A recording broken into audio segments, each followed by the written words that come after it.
একজন প্রবাসী যখন প্রবাস থেকে তার বাড়িতে দেশে যায়, যাওয়ার সময় প্রবাসী যেমন খুশি থাকে যে আমি দেশে যেতেছি, সবারই পরিবারও খুশি হয়। হ্যাঁ, বেশিরভাগ প্রবাসী পরিবারও খুশি হয়। মুষ্টিমেয় হয়তো বা কয়েকদিন নারাজও হতে পারে অনেক পরিবারের মধ্যে, সবার পরিবার না, অনেক পরিবারের। কারণ নারাজ হওয়ার পিছনে কারণ আছে, রিজাইন আছে।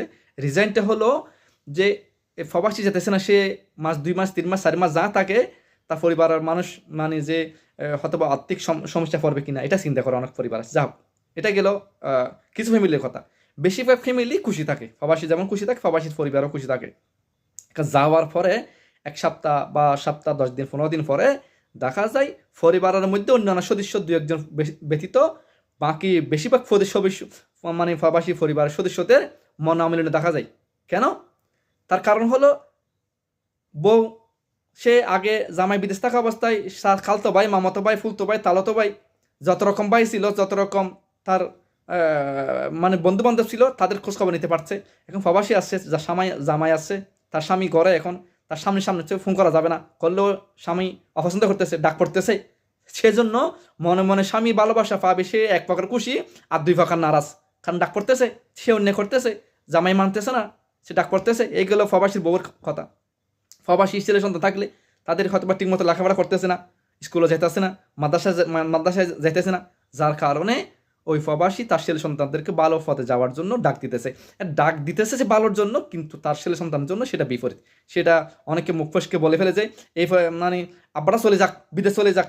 এইগুলো ছেলে সন্তানদের অবস্থান, আমি সংক্ষেপ করে বলতেছি।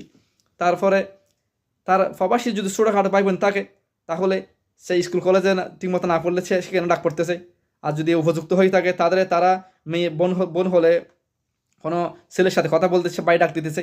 আর ভাই যদি উপযুক্ত হয় কোনো মেয়ের সাথে কথা বলে ডাক পড়তেছে। স্কুলে না গেলে ডাক পড়তেছে, মাদ্রাসায় না গেলে ডাক পড়তেছে, কলেজে না গেলে ডাক পড়তেছে, ঠিকমতো লেখাপড়া না করতেছে, চারিদিকে ডাক, ভালোর জন্য ডাক দিতেছে, কিন্তু তাদের জন্য হলো সেটা বিষের মতো। এটাই বাস্তবতা। আপনি কথাটা মিলিয়ে নেবেন, এটাই বাস্তবতা। অনেক যদি আপনার সাথে এগুলো মিলে থাকে অবশ্যই শেয়ার করবেন ভিডিওটি, আপনি তো মতামত জানাবেন কমেন্টে। তো এখন এই সব কিছু মিলিয়ে প্রবাসী সপ্তাহ 15 দিন পরে প্রবাসীর পরিবারের কাছ থেকে একমাত্র মা বাপ ব্যতীত বাকি এমনকি বউও ছোটোখাটো ভাই বোন ছেলে সন্তান সবার কাছে বিষের ফোড়ার মতো হয়ে যায়। যে তারা কখন চিন্তা করে যে সে কখন বাড়ি থেকে বিদায় হয়, এই জন্য মেয়েদের যেমন আসল কোনো ঘর হয় না, প্রবাসীর জন্য তেমনি আসল কোনো ঘর হয় না। এটাই বাস্তবতা। কথাটা মিলিয়ে নেবেন। ভালো থাকেন। ভালো লাগলে অবশ্যই ভিডিওটি বেশি বেশি শেয়ার করবেন। ধন্যবাদ। আসসালামু আলাইকুম রহমতুল্লাহি ওয়া বারাকাতুহু।